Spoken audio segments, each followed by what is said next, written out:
সম্মানিত দর্শকবৃন্দ, আসসালামু আলাইকুম ওয়া রহমাতুল্লাহ। আশা করি আপনারা সবাই ভালো আছেন, সুস্থ আছেন। আজ আমরা আল কুরআনে অতীত জাতির ইতিহাসে ৩১তম পর্ব হযরত লূত আলাইহিস সাল্লাম সম্পর্কে ইতিহাস আলোচনা করতে যাচ্ছি।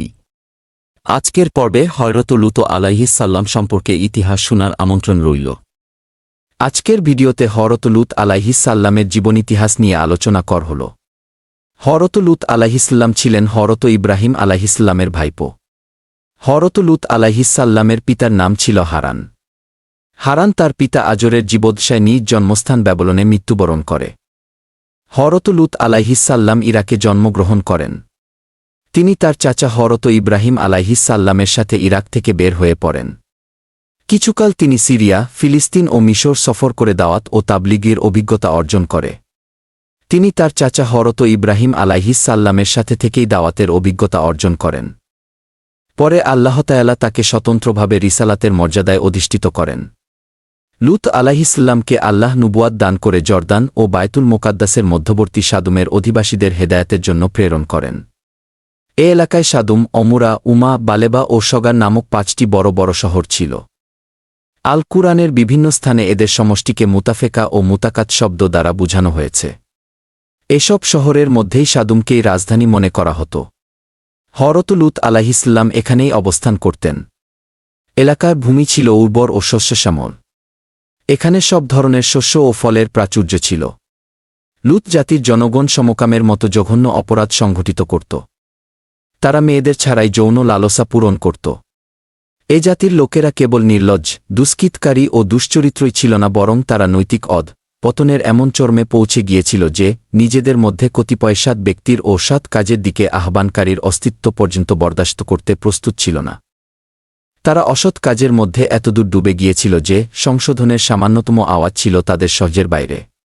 সমকামিতার মতো নির্লজ্জ কাজ এ জাতির পূর্বে পৃথিবীতে আর কেউ করেনি। আমর ইবনে দিনার বলেন, এ জাতির পূর্বে পৃথিবীতে কখনো এহেন কুকর্ম করতে দেখা যায়নি। সাদুমবাসীদের পূর্বে কোনো ঘোরতর মন্দ ব্যক্তির চিন্তাও এদিকে যায়নি। উমাইয়া খলিফা আব্দুল মালেক বলেন, কুরআনে লূত আলাইহিসসালামের সম্প্রদায়ের ঘটনা উল্লেখ না হলে আমি কল্পনাও করতে পারতাম না যে কোনো মানুষ এরূপ কাজ করতে পারে। এ থেকে এ জাতির ব্যভিচার প্রবৃত্তি কোনো পর্যায়ে গিয়েছিল তা অনুমান করা যেতে পারে। জনপদের এক বাড়িতে কয়েকজন সুশ্রী অতিথি এসেছেন। ব্যাস আর যায় কোথায়, অমনি তার বাড়িতে বিপুল সংখ্যক দুর্বৃত্ত চড়াও হয়ে দাবি জানাতে থাকে যে তার অতিথিদেরকে তাদের হাতে তুলে দিতে হবে, যাতে তারা তার সাথে ব্যভিচার করতে পারে। তালমুদে এ জাতির নৈতিক চরিত্রের অবস্থা তুলে ধরা হয়েছে। তালমুদে বলা হয়েছে, একবার আইলাম এলাকার একজন মুসাফির এ জাতিটির এলাকা দিয়ে যাচ্ছিল। পথে রাত হয়ে গেল। ফলে বাধ্য হয়ে তাদের নগরীতে অবস্থান করতে হল। তার সাথে ছিল তার নিজের পাথে। কারোর কাছে সে অতিথি হবার আবেদন জানাল না। সে একটি গাছের নিচে বসে পড়ল। কিন্তু একজন সামুদবাসী পীড়াপিড়ি করে তাকে নিজের বাড়িতে নিয়ে গেল। রাতে তাকে নিজের কাছে রাখল এবং সকাল হবার আগেই তার গাধাটি, তার জিন ও বাণিজ্যিক মালপত্রসহ লুট করে নিল। বিদেশি লোকটি শোরগোল করল, কিন্তু কেউ তার ফরিয়াদ শুনল না। বরং জনবসতির লোকেরা তার অন্যান্য মালপত্র লুট করে নিয়ে তাকে বাইরে বের করে দিল। একবার হযরত লূত আলাইহিসসালামের পরিবারের খবরাখবর সংগ্রহের জন্য নিজের গোলাম ইলিয়াজিকে সাদুমে পাঠালেন। ইলিয়াজি নগরীতে প্রবেশ করে দেখলেন একজন সাদুমী একজন বিদেশিকে মারছে। ইলিয়াজি সাদুমীকে বললেন, তোমার লজ্জা হয় না যে তুমি একজন অসহায় মুসাফিরের সাথে খারাপ ব্যবহার করছ? এজন্য সর্বসমক্ষে ইলিয়াজিরের মাথা ফাটিয়ে দিল।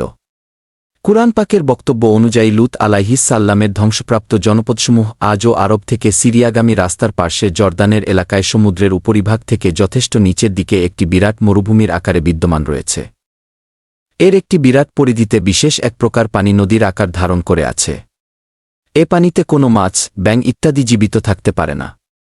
এই জন্যেই একে মৃতসাগর বলা হয়। আবার লূত আলাইহিসসাল্লামের জনবসতিকে পুরাপুরি উল্টাইয়া দেওয়া হয়েছিল বলে এ সাগরটির নাম লূত সাগর নামে অভিহিত করা হয়। রাসূলুল্লাহ সাল্লাল্লাহু আলাইহি সাল্লাম যখন এই পথ অতিক্রম করতেন তখন তার মাথা নত হয়ে যেত এবং তিনি সওয়ারির উদ্দ্রুত হাঁকিয়ে সে সব স্থান অতিক্রম করতেন। মৃতসাগরের দক্ষিণ পশ্চিমে এ এলাকাটি এখন একেবারেই বিরান ও পরিত্যক্ত অবস্থায় পড়ে আছে। সেখানে বিপুল সংখ্যক পুরাতন জনপদের ঘরবাড়ির ধ্বংসাবশেষ দেখতে পাওয়া যায়। এগুলো প্রমাণ করে যে এটি একসময় ছিল অত্যন্ত জনবহুল এলাকা।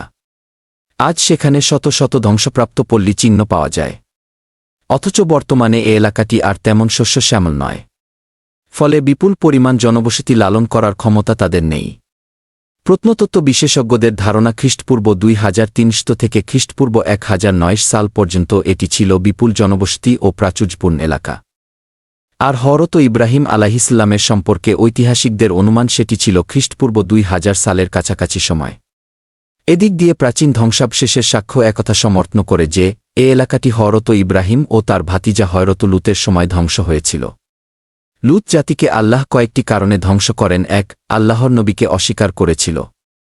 2. চরম অশ্লীলতা ও নির্লজ্জতা মধ্যে নিমজ্জিত ছিল। 3. নিকৃষ্ট ধরনের পাপ কাজে ডুবে গিয়েছিল। 4. ডাকাতি, রাহাজানি ও লুণ্ঠনের রাজত্ব গড়ে তুলেছিল। 5. চরম কৃপণতা ও নিষ্ঠুরতা তাদের স্বভাবে পরিণত হয়েছিল। 6. পুতপবিত্র জীবন যাপনকে তারা বিদ্রূপ ও ব্যঙ্গ করত। 7. নবীকে দেশ হতে বের করে দেবার ষড়যন্ত্র করেছিল।